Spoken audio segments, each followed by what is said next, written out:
নমস্কার, আমি doctor S Debnath. আজকে যে বিষয়টিকে নিয়ে আমি চর্চা করব সে বিষয়টি হলো আজকাল দিকে দিকে রাস্তাঘাটে, বাসে, ট্রামে সব জায়গায় যেটা আলোড়ন সৃষ্টি করে ফেলেছে কোভিড ভ্যাকসিন কোভিশিল্ডকে নিয়ে। এই কোভিড ভ্যাকসিন কোভিশিল্ড প্রথমে ব্রিটিশ ফার্ম অ্যাস্ট্রাজেনেকা তৈরি করে এবং তারপরে আমাদের ইন্ডিয়াতে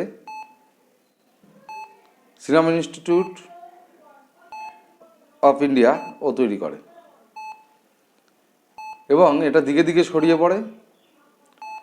তখন আমাদের যুদ্ধকালীন পরিস্থিতিতে জরুরি ভিত্তিতে এই সমস্ত ভ্যাকসিন আমরা সবাই নিয়েছি।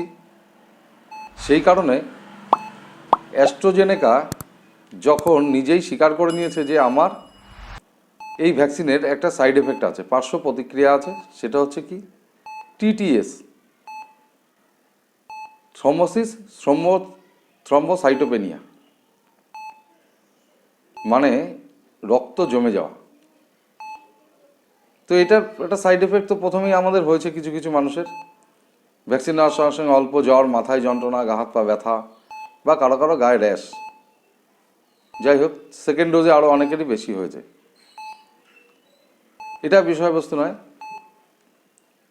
প্রথম বলার কথা হচ্ছে এটা টিটিএসটা কি, কিভাবে আমরা বুঝবো যে টিটিএস হয়েছে। এই ক্ষেত্রে পেশেন্ট ডিসওরিয়েন্টেড হয়ে যাওয়া, পেশেন্টের কথা জড়িয়ে যাওয়া, পেশেন্টের মুখ বেঁকে যাওয়া, তার শ্বাসকষ্ট শুরু হয়ে যাওয়া, অতিরিক্ত পেটে ব্যথা হওয়া বা পা ফুলে যাওয়া, এই সমস্ত দেখলে আমরা বুঝতে পারবো যে টিটিএসে আক্রান্ত। তাহলে কি আমরা এটা বলবো যে এর যে কোনো একটা হচ্ছে বা পা ফুলে আছে বলেই টিটিএস হয়েছে? এটা আপনি কখনোই নিজে ডায়াগনোসিস করতে যাবেন না।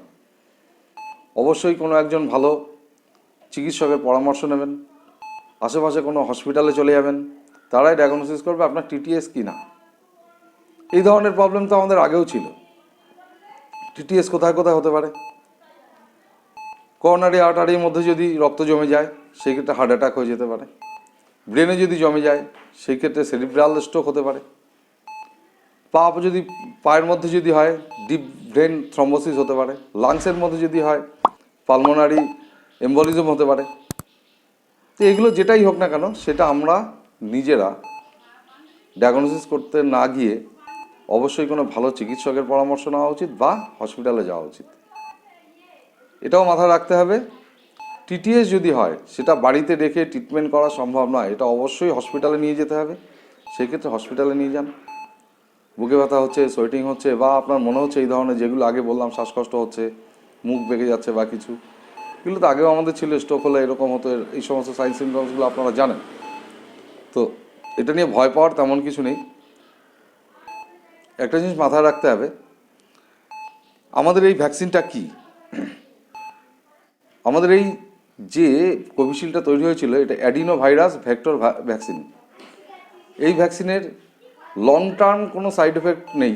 সাধারণত 4 থেকে 42 দিনের মধ্যেই এর যা সাইড এফেক্ট, যা পার্শ্ব প্রতিক্রিয়া সেটা দেখা যায়।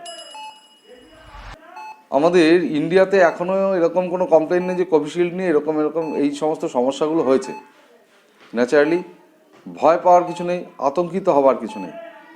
এমন যদি কোনো সমস্যা হয় আপনি অবশ্যই কোনো ডাক্তারের সঙ্গে যোগাযোগ করুন। এর আর একটা নাম আছে, ভিআইটিটিএস, ভ্যাকসিন ইনডিউসড ইমিউন থ্রম্বায়োটিক থ্রম্বোসাইটোপেনিয়া, ভিআইটিটিএস। তো এটাও হতে পারে। এটা যদি হয় খুব বেশি আতঙ্কিত হওয়ার দরকার নেই। সামান্য ওষুধ, অ্যান্টিকোয়াগুলেন্ট আছে, কিন্তু এটা মাথায় রাখতে হবে সব ধরনের অ্যান্টিকোয়াগুলেন্ট এখানে দেওয়া যাবে না, এক্সেপ্ট হেপারিন। অন্যান্য অ্যান্টিকোয়াগুলেন্ট দেওয়া যেতে পারে। বা আপনি এই সমস্ত আরও কোনো ভিডিও দেখে আপনি কোনো মেডিসিন নিয়ে নিলেন, এটা না করে অবশ্যই ডাক্তারের কাছে আপনি চলে যান। আর একটা জিনিস সতর্ক করে রাখি, সেটা হচ্ছে চারিদিকে স্ক্যামারের তো কোনো অভাব নেই। এরা আর একটা ফাঁদ পেতেছে। বিভিন্ন মানুষকে শোনা যাচ্ছে ফোন করে করে জিজ্ঞেস করছে আপনি কি ভ্যাকসিন নিয়েছেন, আপনি কোভ্যাক্সিন নিয়েছেন না কোভিশিল্ড নিয়েছেন। যদি নিয়ে থাকেন 1 চাপুন 2 চাপুন এরকম করে তারা বলছে। এরকম করে কিন্তু তারা ফ্রড করছে মানুষকে, এতে আপনার আর্থিক ক্ষতিও হতে পারে। এই সমস্ত চক্রে যাবেন না, আতঙ্কিত হবেন না, একদম ভয় পাওয়ার কিছু নেই।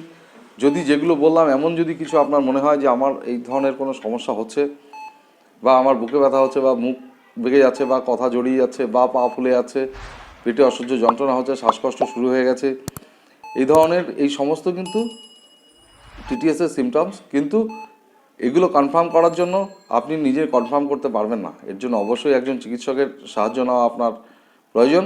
আপনি একজন চিকিৎসকের সাহায্য নিন, সেটা হসপিটাল হোক, বাইরে হোক, ভালো কোনো ডক্টর হোক, যেখানেই হোক আপনি তাদেরকে দেখান। সতর্ক থাকুন, ভালো থাকুন, সুস্থ থাকুন। নমস্কার।